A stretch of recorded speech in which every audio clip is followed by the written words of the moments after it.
welcome to this webinar where we're discussing tax and legal matters. I think ever since the Finance Bill 2024, every Kenyan has been especially interested in matters tax and matters legal. So I think that's why we took this chance and opportunity with the team at TRIFIC to be able to help guide any potential investors on some of the tax and legal issues that you should pay attention to as you seek to be part of the special economic zone. So with me today are two very able guests, Mikal Agina and Martin Mumo. I'll allow them to introduce themselves in a minute and then tell us a bit about their background. I think one is from a tax background more of, and then the other one is from legal perspective. Yes, so we have at least a third of the representation today is female on the speaker panel, very important. We take we're cognizant of that fact. And I should say, if you've not been to TRIFIC, you should join them soon and visit them at their offices and be able to see what they're building. So I'll start off by Mikal. Maybe you can introduce yourself a bit and then tell us a bit about yourself, what you do day to day at TRIFIC, and yeah, and then we can get started. So do introduce yourself. Thank you, Eric, and thank you for acknowledging the representation and the gender balance that we have on this panel. My name is Mikal Agina. I'm an advocate of the High Court of Kenya. I serve Centum Investment Company PLC as the head of legal, head of tax and company secretary. And with that, then it means I am charged with the responsibility of supporting portfolio companies on matters of legal, tax, and company secretarial. That is the governance side of things. So TRIFIC is one of the portfolio companies within the Centum portfolio, and therefore it falls within my mandate to support them on these three aspects. Thank you. Over to you. Yes, before we move, perhaps you can share a little bit about how you got into the business of tax and all.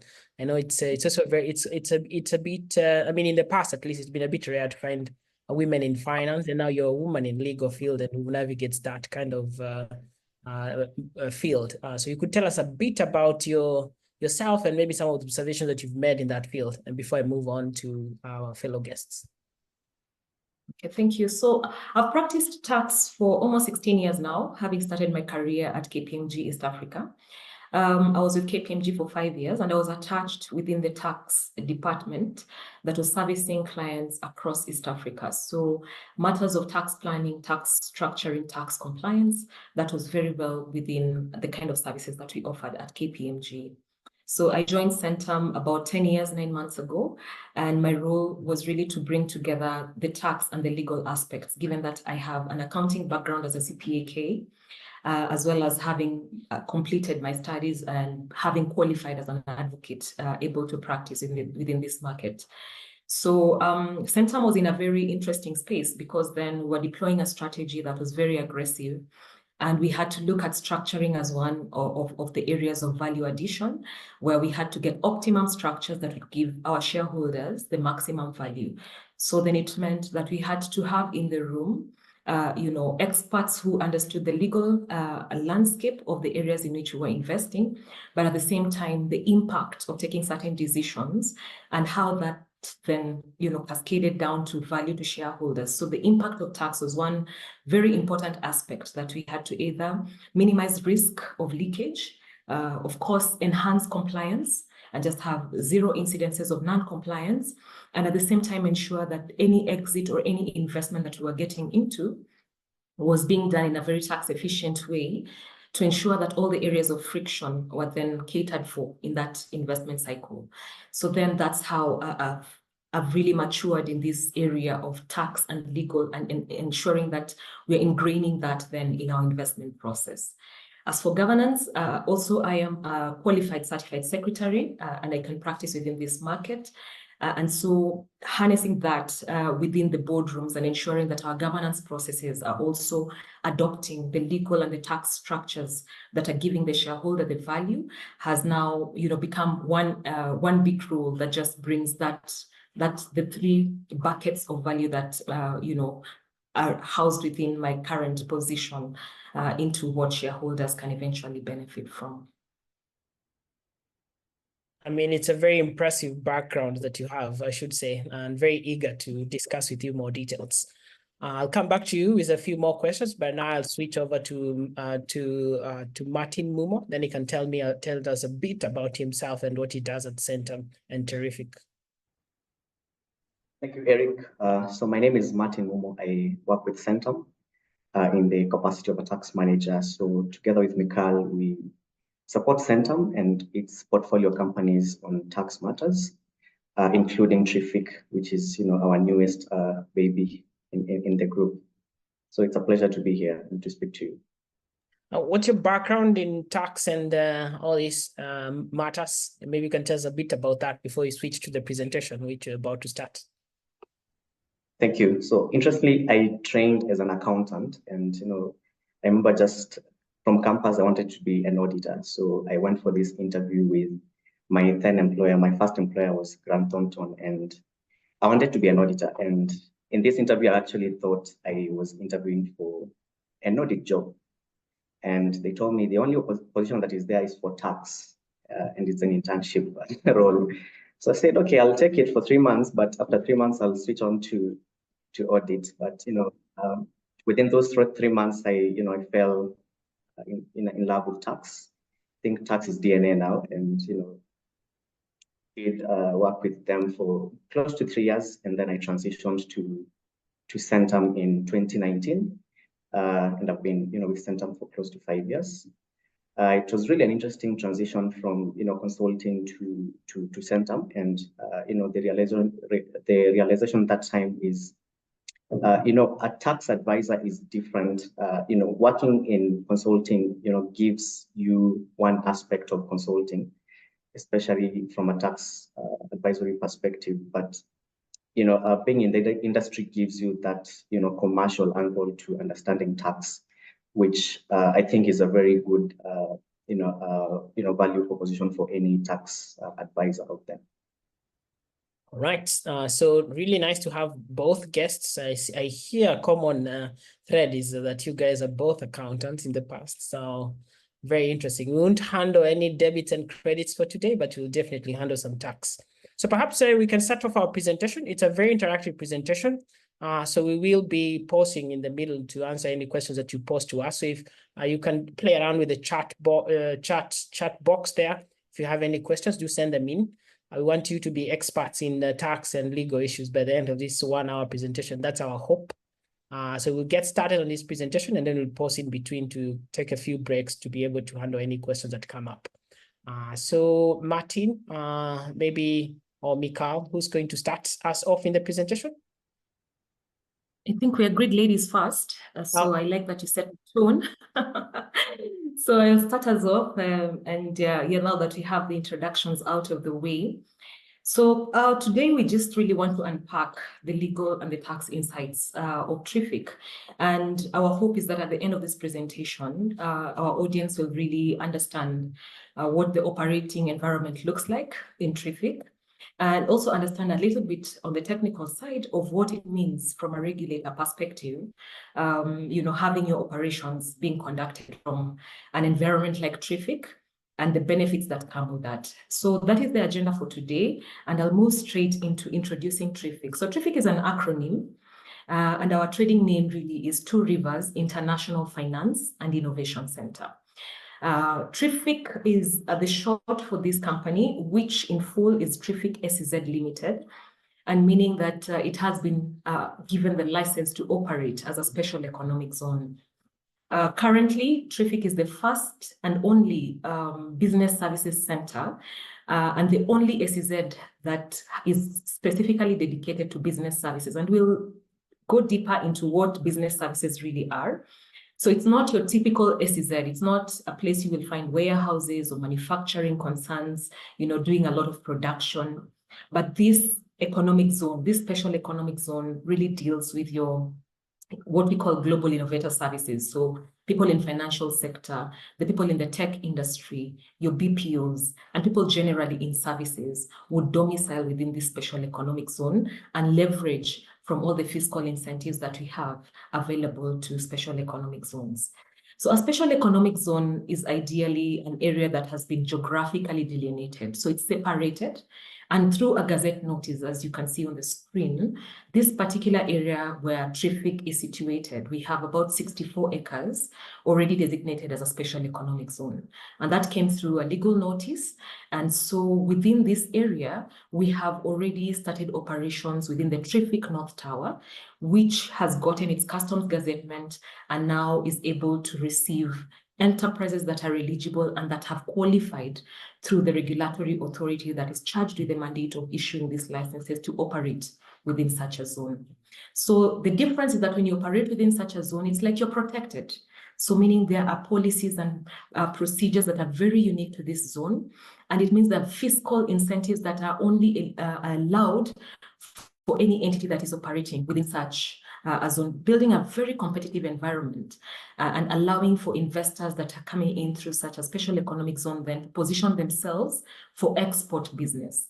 And the idea between special economic zones really is to ensure that we are, furthering the agenda of export promotion and also allowing local industry players and local companies and businesses to access global markets, even as we open ourselves up to international capital flowing into Kenya.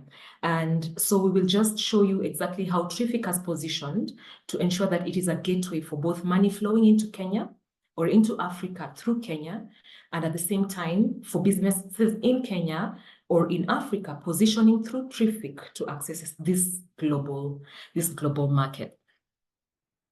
Now, moving on, to just try and understand exactly the regulatory space that we work in. Currently, as we have said, the special economic zones are governed by the Special Economic Zones Act. This act came into force in 2015. And for us to interpret what really the regulations, the rules, the incentives, and everything that goes with being in a special economic zone, we don't read the act in isolation. So there are various other acts that still refer to special economic zones. For instance, all the taxing acts in Kenya, so be it your VAT Act, your Income Tax Act, the East Africa Customs Management Act, all those have references to special economic zones and how then entities operating within such zones are supposed to be taxed. In addition to that, sometime last year, in December 2023, the government opened up participation and the public participation over the SEZ amendment bill. So we also currently have an SEZ amendment bill that is yet to go through the approval process, but also just kind of reinforces or enhances the regime within which special economic zones operate. And within these laws, we do have 3 categories of licenses. So we have got the enterprise license, which is given to any entity that is coming to operate within such a zone. The operator license is a special kind of license because it is given really to the person who, is the liaison between enterprises that are operating within such a zone and the regulator. So in our case, we have TRIFIC as the operator within this zone, as we have seen the 64 acres that has been designated as a special economic zone. TRIFIC has been appointed as the operator and has gotten an operator license, to ensure that all entities that are operating within this environment are compliant and that we are not flouting any of the rules of engagement that have been set within the applicable laws. A developer license now is one that is held by the person that owns the lease or the building that has been designated as a special economic zone. And ideally, a developer would either do, the development kind of work that goes with putting up the infrastructure, putting up the buildings, and putting up what is really needed for businesses to thrive within a special economic zone. And the beauty is, given Centum's long history, having been incorporated in 1967 and being also a strong player within the real estate space, having to develop, infrastructure and real estate products is something that is well within the portfolio and the strengths of Centum. So we have just leveraged on that to ensure that even the entity that owns the developer license then has got all the support infrastructure and has got the capacity and capability to do all the real estate that we need to support enterprises that want to position in Africa through TRIFIC. So currently, the developer license is held under Two Rivers Land Company, that then has appointed TRIFIC as the operator within this zone. And now we're encouraging, and we have enterprises that are seeking to come and operate from this space so they can leverage from all the fiscal and facilitative incentives that we do have. Now, in terms of looking at the ABCs of special economic zones, so what we usually say, just for ease of understanding, is, you need to treat a special economic zone as a very guarded area of business, so that anything moving from your ordinary area that is not a special economic zone into the special economic zone is deemed to be an import into the zone. Now, anything else that moves from the special economic zone itself into other parts of Kenya then is deemed to be an export out of the special economic zone. So it's very important for us to understand that anything getting into TRIFIC today is actually an import into TRIFIC. And therefore, anything getting out of TRIFIC is an export. And so all this, movement of goods and services and people in and out, it has to be within a framework that gives, the revenue authority, the government, the confidence that we do have capacity to ensure that there's no pilferage of goods that have come into the country without any taxes being paid on them into the market, and that people are actually accessing those goods in the market without them having been, with the right taxes having been accounted on them. So as it is today, we are really collaborating with the government of Kenya, of course, the KRA, and also the SEZ authority, to ensure that we are creating this environment and we are facilitating businesses here to just ensure that we are properly documenting what is coming into the zone, what is going out of the zone, and so that the businesses that are within this zone then are able to leverage from all the incentives and getting their goods with all the incentives that attach to imports into a special economic zone. So within the Act itself, we have currently 10 zones. So it means if you have a specialized area of business, then you are able to delineate an area and just focus on that particular business. So you don't necessarily have to have everything at once. You can actually just have an area designated as an ICT park. And we have seen cases like the Kwanza City, which is strictly an ICT, park, and that's a special economic zone. And the kind of businesses it will attract will be the ones that really need that kind of environment. The connectivity, we are talking about probably electricity at probably very high and reliable voltage. And so if you are thinking you are in agricultural space, the Act has also designated agricultural zones as one of the special economic zones that can actually be delineated within the current operating framework. So the 10 of these zones can exist independently, but we have also seen instances where people have got licenses that allow for a mixed use. So meaning you can have either one or two uses within a special economic zone, and you can maybe mix up, livestock zone and an agricultural zone, or have one or two, maybe a services park, and you have an industrial park within the same zone, so that you can enable for businesses to benefit from each other within that same ecosystem. As it is today, TRIFIC is a single user license. So it means as a business services park, we are only mandated to offer a zone for services that are coming to set up as enterprises that are offering services. And either, they have got an export market, and they're also probably servicing other countries within Africa, or within the local market. Because again, the beauty about Special Economic Zones Act, there's really no limit as to how much of the local market you can access.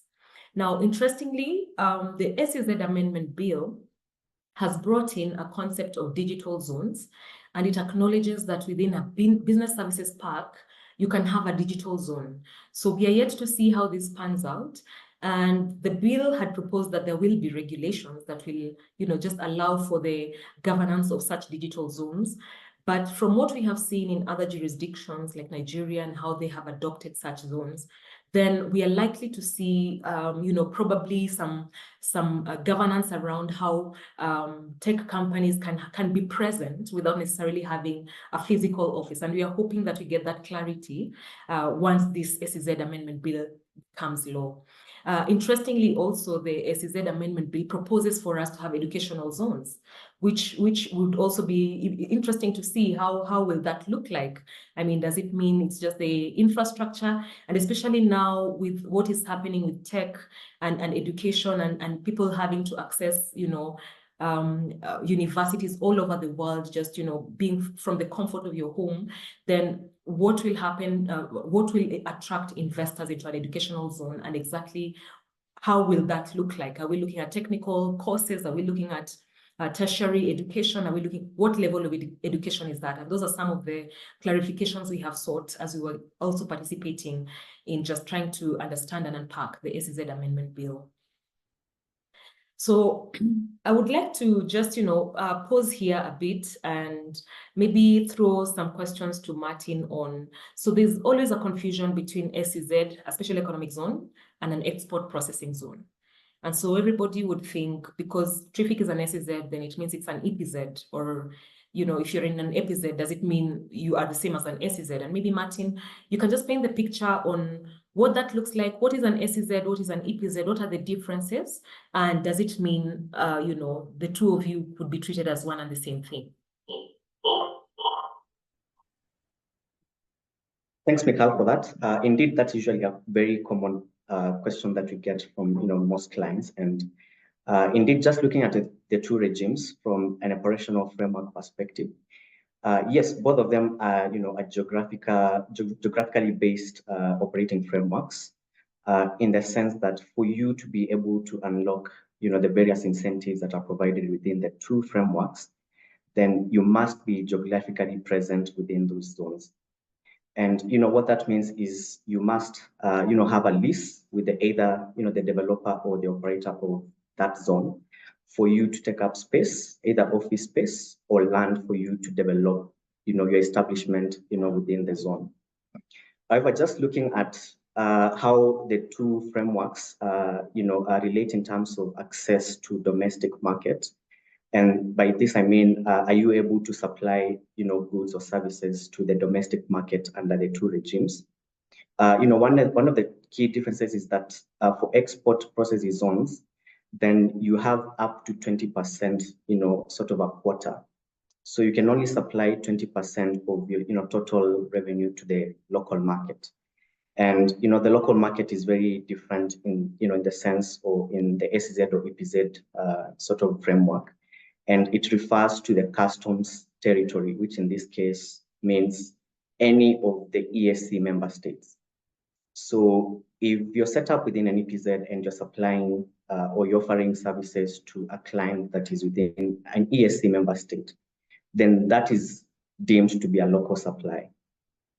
So the 20% should be a supply outside, the 5 ESC member states. So when you come to the SEZ regime, in as much there are no any quotas, or you can access the domestic market because there are no really any specific quotas.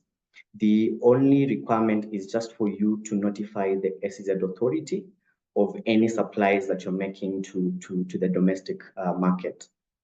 And I think lastly, just looking at the different SEZ incentives for the two regimes, looking at the incentives from a short-term perspective, then you'll observe that an EPZ regime is quite competitive because, for instance, for corporation tax, the first 10 years you have a tax holiday, meaning you're not paying any corporation tax under the EPZ regime. What we have under the SEZ regime for the first 10 years is a preferential rate of 10%. So if you look at it from, after the 10 years, then for an EPZ, you switch to a 25% corporation tax rate. And for an SEZ, you now go to a 15% preferential rate. So it's after now the 20 years for an SEZ that you now switch to the standard rate of 30%. So I think just looking at the incentives, the EPZ is more geared towards, a sunset period of 10 years, after which, it ceases becoming very, competitive. And also looking at it from repatriation or, payment of international payments. So for instance, for interest, dividends, management fees and royalties, under the SEZ regime for the first 10 years, that is 0%. That is still the case for EPZs. But after the 10 years for SEZs, then you switch to a 5% preferential rate. And for what else for the EPZ, you now revert back to the the standard withholding tax rate that was prescribed under the Income Tax Act. I think one also last key differences between the two regimes is also on capital gains tax. And under the SEZ regime, last year through the Finance Act 2023, it introduced an exemption on capital gains tax. So if you're transferring property, and property in this case includes shares for an SEZ entity, then that is exempt from capital gains tax. So we do not have that exemption yet under the EPZ regime, and I think that is a really key difference between the two regimes.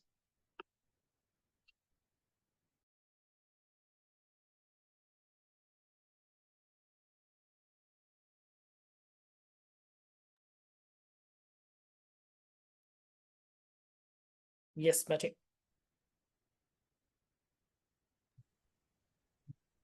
I think you went mute a bit. All right, so I think we'll switch to Mikhail to take us through the target market, right? Yes, you're right. You're right, Eric. I think with that background, it is now important to understand who really is eligible to come in and set up shop within TRIFIC. And, many people who have interacted with this slide have thought, there's a science to it, or we've discriminated some markets, but far from it. Eric, I can tell you, this is very much in line with what the law provides. If we go to the SEZ Act, Section 2, and we look at the definition of a business services park, it actually is very categorical and explains that a business services park includes, a holding company, headquarters, includes management companies, which would ideally do advisory services. It includes business processing outsourcing centers. It includes call centers, shared services centers, and advisory services or other associated businesses. So we have really aligned the kind of target market to what the law defines a business services park to be. So we have put this in, in these 5 big buckets, and we have tried to go as wide as possible to ensure that everybody within any of these 5 buckets then is not left out.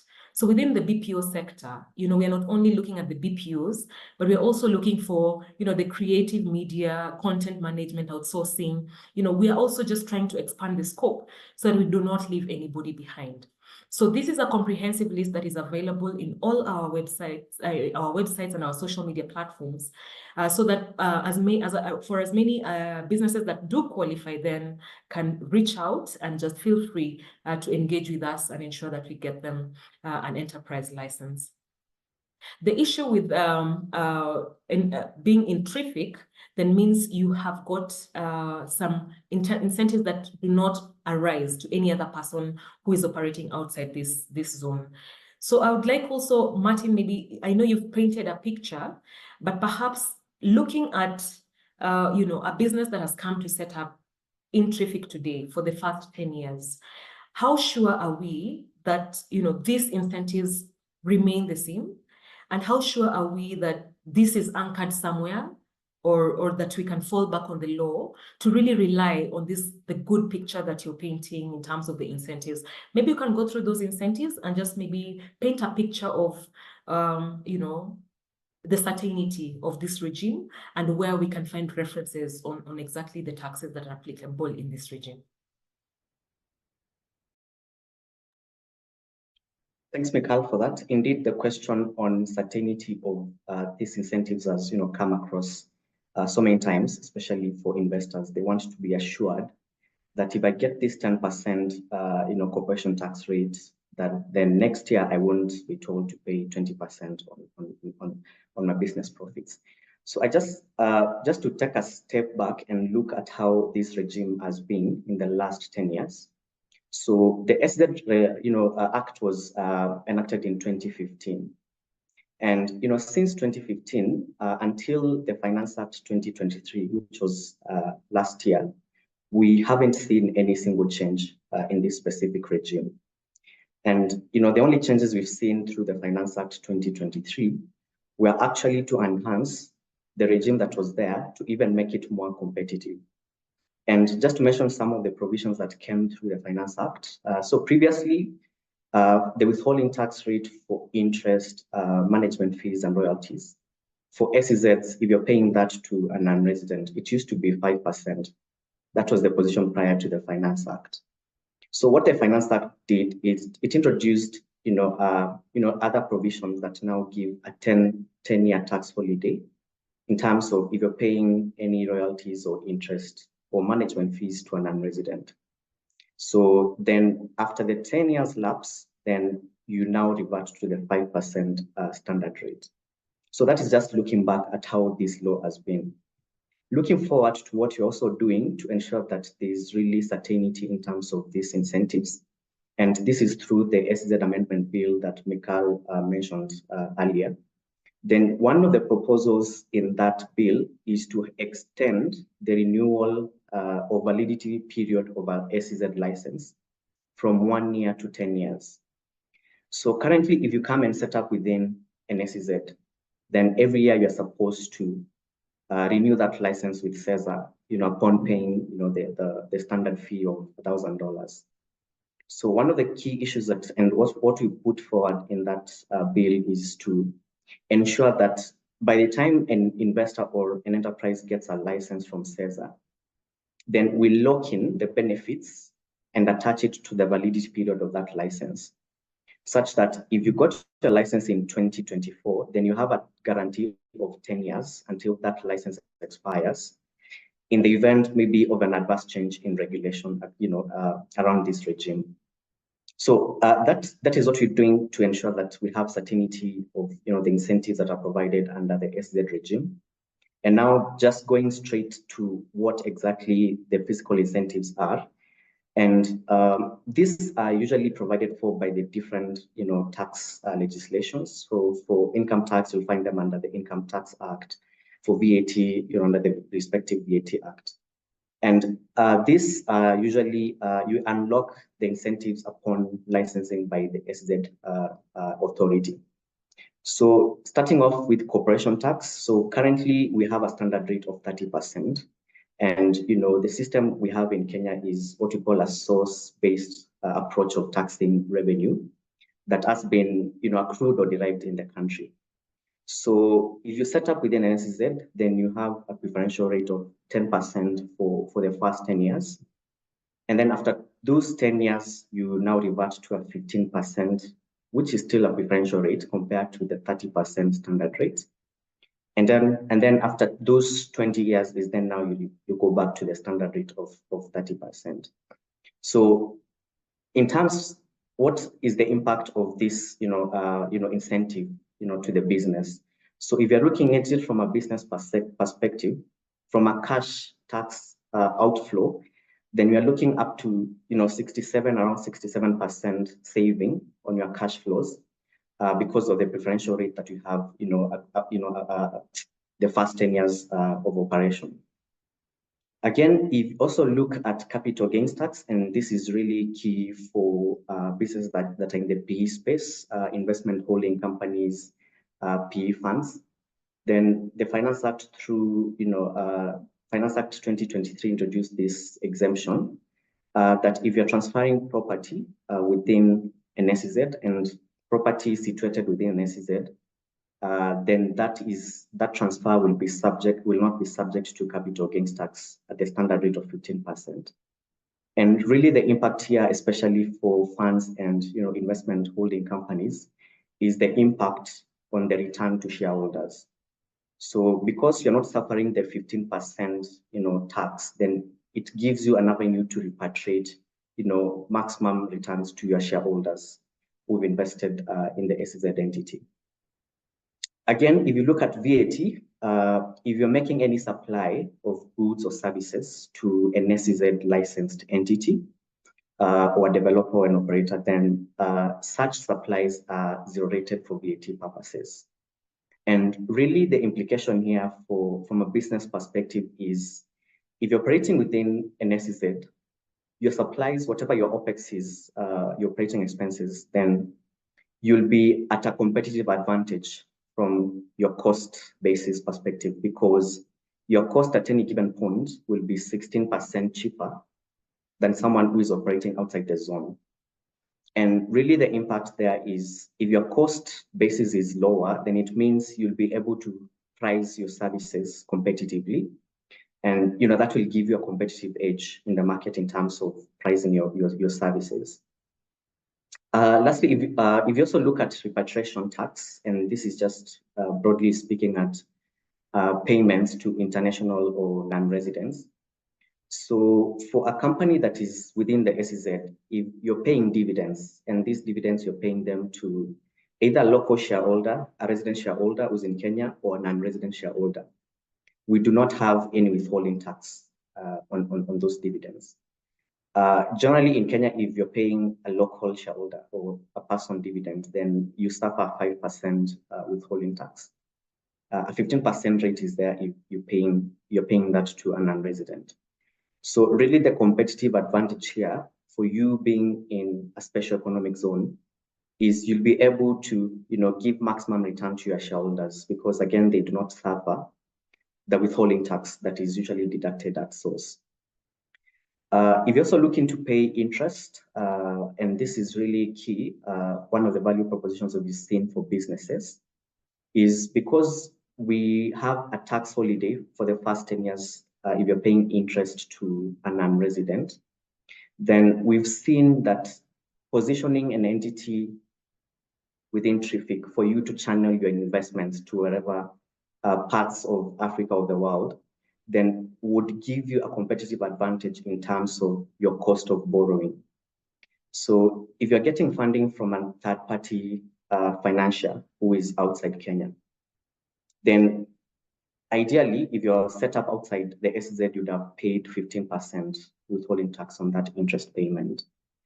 What we've seen from such arrangements, if you're borrowing from a non-resident, then you end up grossing or bearing the cost of that withholding tax, because not unless you have a double tax treaty, then you can't recover, they can't recover it.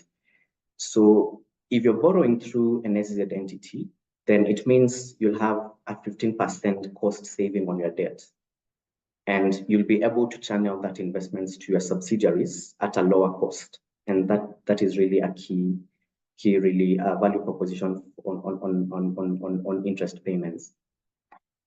Lastly, on management fees and royalties, again, if you're paying any non-resident for the first 10 years, then we have an exemption from withholding tax. The standard rate for both is 20%, not unless we have a double tax treaty in place. So again, you're looking at a 20% cost saving on international payments relating to management fees and royalties. Lastly, what I would also want to mention is the exemptions we have around importation of goods. And these goods must be exclusively for use within the special economic zone. So we apply what you call the ESC tariff by virtue of us being a member of the ESC. And we have varying rates going up to even as 50, 35%, depending on the commodity. So if you're importing goods through an SEZ entity, and those goods are being consumed within the SEZ, then such goods will be exempt from duty. We also have an exemption from what you call IDF, which is Import Declaration Levy, which I think now is 3.5%. So if you're also importing as an SEZ entity, then you do not suffer that 3.5 IDF fee. So if you're looking at the cost of importation within an SEZ, if you get the VAT, which you already have, which is at 16%, because you do not suffer that if you're within the SEZ, you have your duty, let's assume it's like 25%, and then you have your IDF at 3.5%. Then you're looking at, at least a 43 0.5% cost saving on all your importations. So I think in a nutshell, those are just some of the strategic incentives that we have within the SEZ regime. And, coming and setting up within TRIFIC, then you'll be able to unlock all those benefits. Thanks. One more question though. What about employee taxes and what that means for the enterprise that is setting up at the SEZ? So the incentive we have for around employees is that the standard payroll taxes will apply, the resident rates. The incentive that we have is if you're engaging any expatriates to work within the SEZ. So we have a guarantee of up to 20% of your total workforce getting automatic work permits, from immigration. So what that means is you don't have to go through, the hassle of having to pursue work permits for those employees. So that is the incentive we have around, payroll and, mobilization of people within the SEZ. But the normal standard rates will apply for PYE. All right, thanks. Now I move to Mikhail to give us some thoughts on structuring opportunities for businesses, and I include in that a small question that has come through about stability on the SEZ Act. Someone is worried if there would be changes that would take away some of these opportunities or at least incentives that are available within this space. How sure can they be that once they set up, then they are able to take advantage of that for the next 10 years in such a way that it's not repealed? Over to you, Mika. Thank you. And that's a really good question. And Eric, sometimes trying to give certainty where the trust that the public has with the government is really eroded is a very uphill task. But maybe I can draw from an experience point of view and what we have seen the EPZ regime evolve as over the years. And since 1990, when the EPZ authority was initiated, we have not really seen any major change within that regime. In fact, I could say without fear of contradiction that the EPZ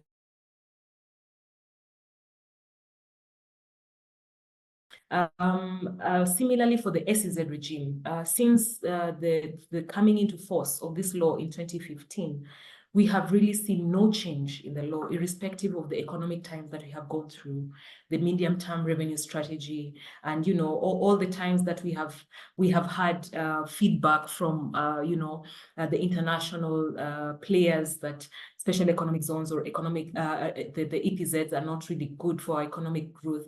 There's really been no major change that has happened. Instead, we have seen the SEZ regime being enhanced, and even for the benefits that we have currently within the law, they've only gotten better. So case in point, even the 2024 finance bill that is currently actually, the Gen Zs totally refused, we saw some additional incentives being proposed, within that particular bill. And that is what Martin was talking about, this exemption that we currently have, this clarity that had come in within the 2024 bill itself. So every year, what we have seen, as we have seen in the Finance Act 2023, initially we had a preferential rate of 5% on any outflows from SEZs. Then that came in as 0% for the first 10 years in the 2023 Finance Act. So it has only gotten better. And we think that gauging from how the president has presented Kenya as an investment domiciliation area, then we think that the government is really committed to enhancing trade and promoting exports through special economic zones. Again, if we look at the government activity around special economic zones, it's really been robust. So we are not only talking about Konza City, we're talking about Dongo Kundu, and we're talking about 38 other special economic zones that are really largely government driven. Though out of the 38, we probably have maybe 10 or 11 that are fully operational and mostly driven by the private sector. And it's because of the investment amounts that are required to build the infrastructure that then supports such environments that would have special economic zones thrive. So are we confident? Yes, we are willing to take the risk because we have seen how our laws have evolved over time, and we have seen some stability within this area of special economic zones and EPZs since the 1990s. What are we seeing going forward? The SEZ Amendment Bill in itself has given us, some level of confidence that should it come into force, and these are some of the comments that came through, to attach those benefits to each license. So the proposal is to have a license of 10 years. And so that every year you're only doing the administrative renewal, but really once you are eligible from day one, then you have a 10-year license. And then we have all your benefits attached to that 10-year license. So that everything that you do within the 10 years, you are assured of that regime remaining stable. And at least you're giving investors a time frame that is reasonable and a horizon where they can actually reap the benefits of them investing through such zones. So again, we are just seeing the laws becoming better. So if the amendment bill is to pass, and if some of these proposals actually come through, then we will have a very, very stable environment for special economic zones to thrive. So I hope that that answers the question. Yes. And maybe you can tell us a little bit about the perspective of how can someone quickly set up within the space, and before we go to some few Q&A that we have over here, some questions here that we have. So you had, I think the presentation should be back in a few, but you can tell us a bit about structuring opportunities within this special economic zone. Okay, great. So the structuring opportunities that we have, cater for players across the wide breadth of service sectors that are eligible to incorporate within TRIFIC itself. So I'll only focus on maybe thinking through your shared services center or a holding company. So ideally, if you're operating within this market and you want to access global markets and already you're servicing some countries within Africa, then TRIFIC is an ideal place for you to think about, hosting your holding company. And when I say holding company, I'm thinking about all the services that support the generation of business activity for you across all these African enterprises. And why this is so is because you can always access funding through that holding company. And we are saying the funding will be cheaper because then any interest that you have to pay to any third-party financier, especially out of the country, then you do not have to load that withholding tax as an additional cost of funding. So it means then you're able to lend to your portfolio companies, you're able to lend to your subsidiaries sitting across Africa, you're able to lend at a lower interest rate, because then the cost of finance does not have to account for that additional withholding tax of 15% that ordinarily you would have paid if you were getting money from banks that are based outside of Kenya. Other than the funding, we also see that it is actually advantageous for, a holding company sitting within TRIFIC, because the operational costs are cheap. So it means if you have to then pass on any cost to your subsidiary, and you're charging them a cost plus kind of management fee, then your cost base is really low, because everything that goes into you providing your services at Holdco. So if you have your CFO seated there, you have, the technical team seated there and supporting, then you have everything within the holding company level 16% cheaper. So it just means whatever you're passing on to your subsidiaries, that is already at 16% low cost. So even if you're adding your margin, then you're only adding margin to something that is already cheaper, and you're making those operating subsidiaries very competitive within this market. The other important point is, as a holding company, when you look at your effective tax rate, if you are maybe receiving those management fees from your subsidiaries that you're supporting across, then anything that comes to you, if you need to account for taxes on that particular management fee, then you end up paying corporate tax at the rate of 10%, for the first 10 years. So again, it becomes really, really cheap for you, and also allows you to repatriate as much as possible from the profits that you make to all your shareholders, whether they're resident or non-resident. And the beauty with this, even if you have non-resident shareholders as a holdco, then you're able to repatriate everything without wondering what is the tax element of me moving money out of the holdco that is in TRIFIC? Because all the dividends that you pay out of your holding company in TRIFIC, they attract zero taxes. So zero withholding tax on dividends moving out to non-resident or resident shareholders.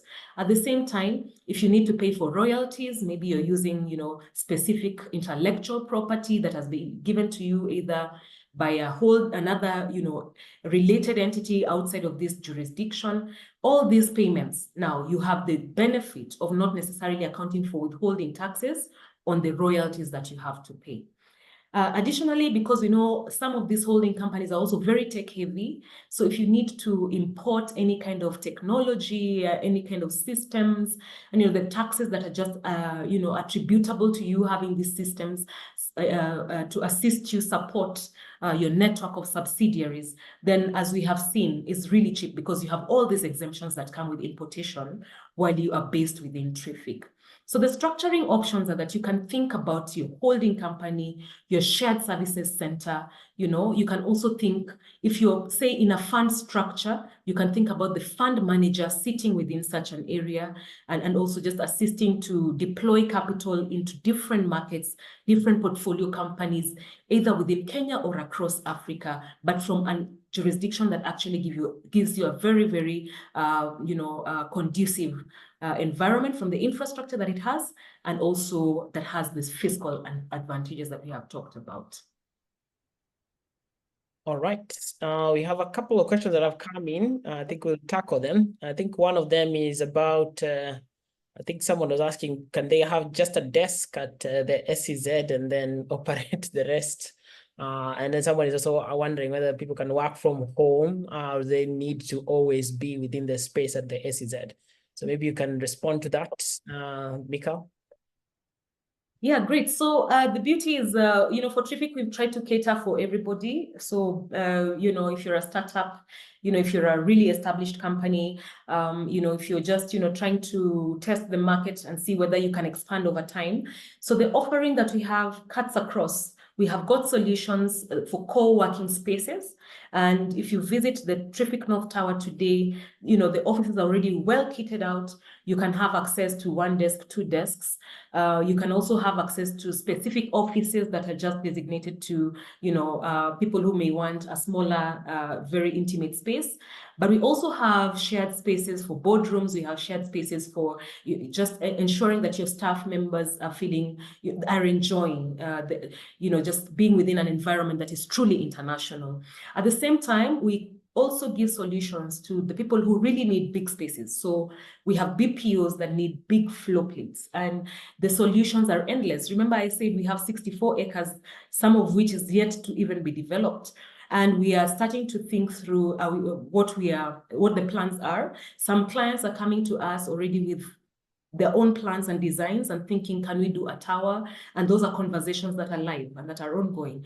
So it's not a one size fits all. Everybody across the spectrum has got a solution at TRIFIC, and we're really open to engage and understand your business and exactly your needs, and we can always catch to size. All right, Michael, Momo, I have a question for you here specifically. I think in discussing between the differences between APZ and SEZ, I think you mentioned something about sales up to 20%. So someone is asking for clarification on that. Does that perhaps work within ESC region or something like that? And what is there an equivalent on SEZs, if any? Okay, thanks for that question. So the 20% is in relation to supplies to the ESC market, because that is what we call a domestic or a local sale in reference to the EPZ or the SEZ regime. So the 80% is what will be to your export markets, and that is outside the ESC. Now, for SEZ, we do not have that restriction. There's no specified mix, or it's a 10 or it's a 90. What you are just required to do is, if you plan to access the domestic market, and that is within the ESC, it's just prior notification to SEZA, who will, be able to recommend what to do further. But there are no specified restrictions in terms of quotas or restrictions. Thank you. Magda, maybe you can help. Mikal, you can help us on this one.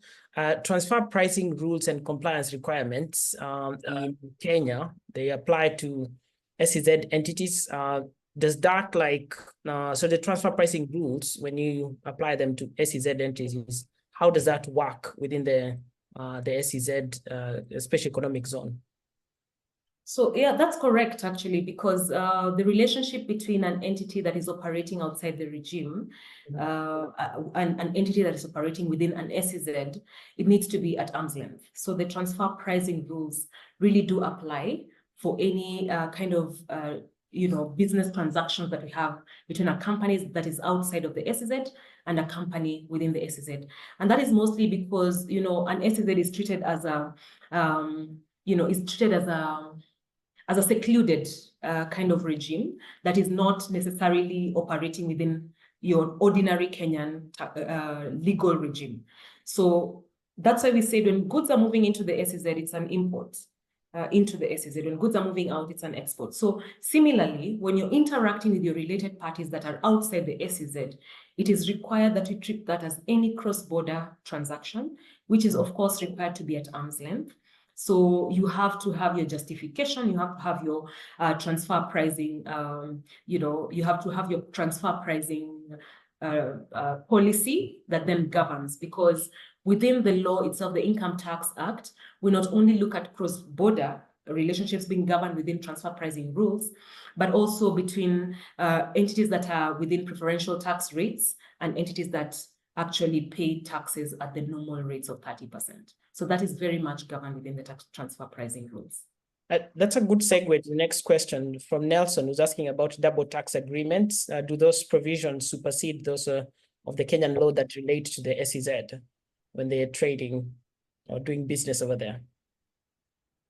Okay, so for me here, I'll be very direct. I mean, the advantages that we have when you're repatriating out of a special economic zone are anchored within the principal taxing act itself. So, and here, people talk about supremacy of the local law versus the DTA, the double tax agreement. Really, which one should we go with?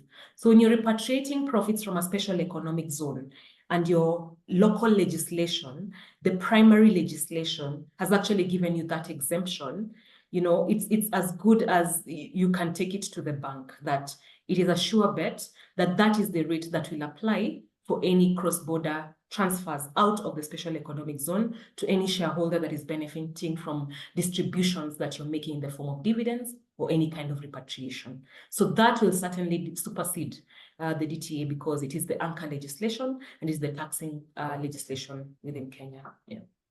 I think earlier on you referenced history in terms of there being stability within the SEZ. I mean, the operations of this as it's been from 1990.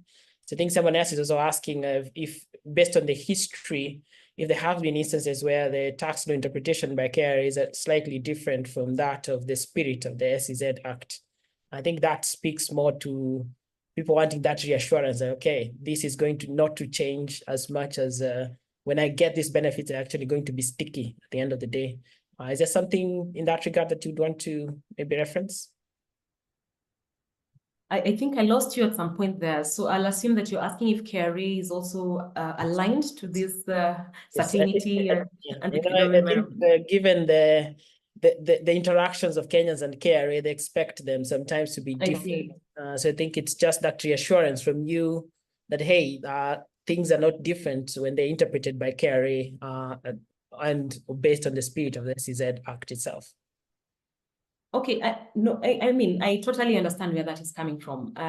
It's a fair question, but I can also say with certainty that of the enterprises that we have licensed and currently operating within this environment and that have gotten all their incentives attached to their PIN numbers, they actually are reaping the benefits and the fiscal incentives we have talked about. It is under the law. And the beauty about the KRA is that, much as, yes, they are collectors of revenue, they really operate, within the law. So the law has given you these incentives. Take advantage. Well, power may change, leadership may change, but as it is today, we have a law that supports this particular regime. The KRA is implementing it to the letter, same way they implement any other law. For as long as you are within this particular environment, we have a one-stop shop that is going to work with you as an enterprise. Just antagonizing the revenue authority by distorting the local market. So we are not saying that we're bringing you a solution that will help you not to pay taxes. No, we are here to bring a solution that will actually promote Kenya as a destination for the companies that want to grow global, or the international capital that wants to access opportunities within Africa. So we are actually doing this for our country, and we are proud to be part of this. So, I mean, for Kenyans who really want to take the risk and want to grow their businesses, then this is the way to go, because the benefits are real, they're attached to your PIN, you're able to actually access the import market, and you're able to access the VAT exemption. It is real, it has happened, and there are many taxpayers who are still working within this regime and have been for many years. All right. So I think Kenyans are always worried about changes, I think, in tax law, which is very understandable.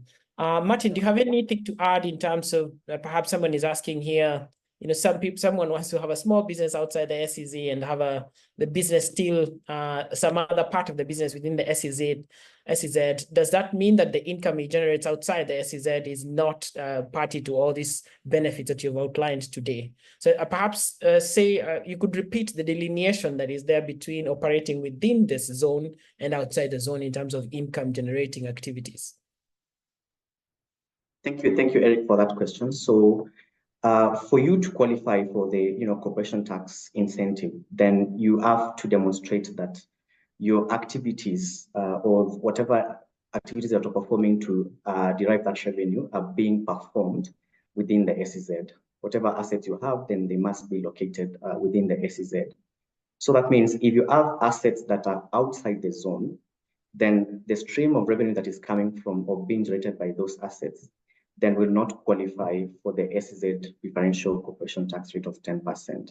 So you might need to have, to separate the two, revenue streams to ensure that you keep track of what is qualifying under the SEZ regime of the 10% and the one that will go under the 30% standard rate. And I'm also keen to know how that is also, I know we're having conversations with KRA around also the reporting matrix around such business scenarios, because I think currently the reporting matrix is, as long as you select your business to be an SEZ entity, automatically the rate reflects to 10%. So it's something maybe we might want to have a discussion with the Revenue Authority to ensure that you also factor in, such kind of business arrangements. All right, Mikal, I wanted to emphasize perhaps that, when someone wants to set up a business within TRIFIC, how quick is that, and what does it take for them to, and what costs does it do they need to perhaps keep in mind as they want to set up? I think that would be a good closing point to be able to help people. Sorry. So setting up within TRIFIC has really been, we've taken lessons. So usually we start with an expression of interest where we encourage enterprises to just, talk to us and express their interest in wanting to come and set up within TRIFIC. And ideally, what that would entail is giving us a little bit of detail of your business, and we do a preliminary desktop review of, are you eligible? Are you eligible to set up within such a zone? And is your business, going to go through the vetting process that SEZA actually takes these businesses through? So within that questionnaire, it's a one-pager questionnaire, very easy to fill. We try and assess, what does your business revenue look like? What are the income streams? Do you have any revenues that come from the export market, or are you just accessing Kenya for now? What does the next 2 or 3 years look like for you? And with that information, then we are able to really assess, are you a good candidate? Then secondly, we'll try and understand, which industry are you from? Are you from the tech industry, financial services? And are you really in services? Because that's what we are specializing in. If you are in services, then of course you're a good candidate. And so we start the process immediately, but first we like to validate the value for you as someone coming into TRIFIC. Because remember, it's not just about taxes, yeah? What we are saying really is that TRIFIC will give you not only the fiscal incentives, but the platform we are creating here is also really going to allow for the collaboration with other government agencies that we have partnered with. So perhaps you're in communications and you want, a liaison with Communications Authority. What really is the need of your business to grow you from one level to another? That is the differentiator that TRIFIC is really selling. And so with that government liaison and the strong support that we do have with the backing of Centum as a shareholder, and Centum also has got some government stake where government has invested about 28% of the shareholding of Centum, then we try and leverage on these government relationships to see whether we can actually enhance businesses and that grow from this level and go global. So once we look at your business, then we try and do a value proposition. We try and look at your numbers flowing in and out, and we try and demonstrate for you what it would look like operating from here, operating from outside. Then again, looking at the space requirements, what exactly would you need? And with that, then, because once you go to SEZ authority, you need to give them an assurance that you'll be domiciled within a special economic zone. So it's important that you have at least some sort of a lease conversation going on with TRIFIC, so that by the time you're engaging SEZ authority, really they are also seeing your commitment to actually getting space within a special economic zone, and not just getting that designation of an SEZ, and yet you want to operate from wherever you are. No, that cannot happen. So we put in the application, we put in a lot of documentation. There's a lot of KYC that is required, but we do have a checklist that we share with you, and we're able to collect that information and we lodge that with the SEZA. And the SEZA will vet, and usually they give what we call an approval in principle. So the approval in principle is ideally to tell you, okay, we've looked at you, you're eligible. Now you need to incorporate the name SEZ into the company that you're proposing to operate within such a zone. So they even copy the letter to business reviews, registration services, so that that process of changing the name is then fast-tracked or facilitated with a lot of confidence, because now they are sure the SEZ authority has looked at you and you're eligible for having that name SEZ in your business name. Then now with that, of course, the approval in principle letter will also give you either additional KYC that they need to look at. Usually it's details of your directors, just confirming, who is sitting on your board, are they in good standing, what kind of business are you in, and depending on really the kind of questions that they would have in your sector, then those could be very sector specific. But usually after an approval in principle, it's almost a sure bet. If you really provide what is required, then you will get your enterprise license. And we walk that journey with every enterprise that comes. So give and take, we can usually say between 30 and 45 days, depending on the speed of the enterprise. If you give us the information in good time and you're very responsive, then the turnaround is very quick as well. So, and that whole process, usually it'll cost you the $1,000 that we talked about, which goes to the government. What we are saying here is, as the one-stop shop and as TRIFIC, we work with you and we will see how we will then share the value, because at the end of the day, it's going to be a win-win for both the TRIFIC team and also the enterprise that comes on board. Yeah. Very well put. So perhaps, Martin, you can give us a bit of your concluding thoughts on what exactly you want our viewers today to take home in terms of this presentation today. And then we'll come to Mikhail to also wind up for us. Just in closing, Kenya is ready to become, the Singapore of Africa, or even the world. We have the policies and we have the regime ready, which is actually very competitive. I think we're looking at some of the, top international financial centers we have in Africa, the Kigali, the Casablanca, financial centers. And actually, the finding is that Kenya has a competitive SEZ regime that would really have, attract a lot of foreign direct investment in the country. I think we just need to put more awareness, on what exactly is being provided for within the SEZ regime, and also encourage businesses to take advantage of, such opportunities. And Mikhail and myself, we are ready and, to support, such businesses, in structuring the operations to ensure that they leverage on such opportunities that we offer and solutions within TRIFIC. Right, Mikhail, what do you want people to take away from? And perhaps you can emphasize the fact that you're working with them so that they're not too scared in terms of being jump-started by or jumped on theory. That's true. And I mean, I think usually coming after Martin with such a powerful closing, there's really nothing to add. For me, what I could say is we do have the framework. We do have these benefits. We have skin in the game as an entity, as TRIFIC. We have skin in the game. Let us be part of the change that we seek. So Kenya is so uniquely positioned. I mean, we have such a wonderful workforce. We have a good work culture and a work ethic that we really have to be proud of. So it's platforms that like this that will really take us to the world and will bring the world to Africa. So let us not be afraid. We are here. Our numbers have been shared. We engage every single time on our social media platforms.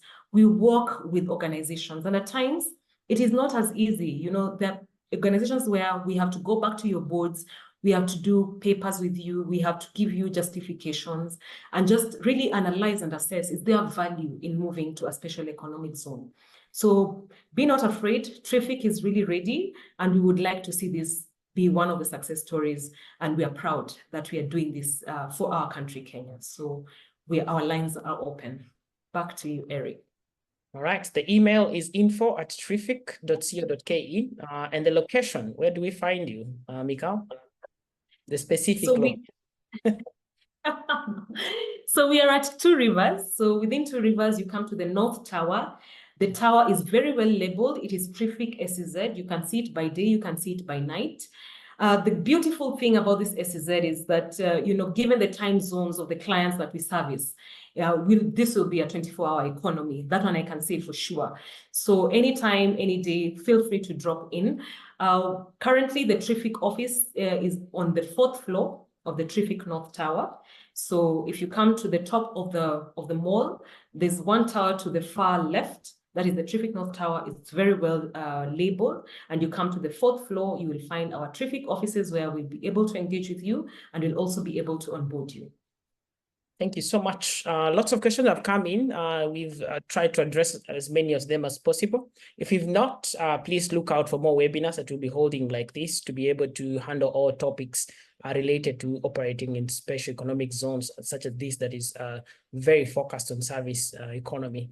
So it's a good time to actually set up a service company. These days with AI, you can actually set up a very nicely value proposition for people. You can provide for them services maybe based on AI and all that.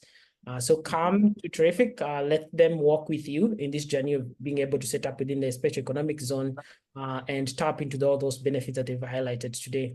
A copy of this presentation will be emailed to all of those who registered today. And if you have any questions, please respond to the email with any questions. If you want to set up a business, please do reach out also at the same time. So thank you for joining us, all of you.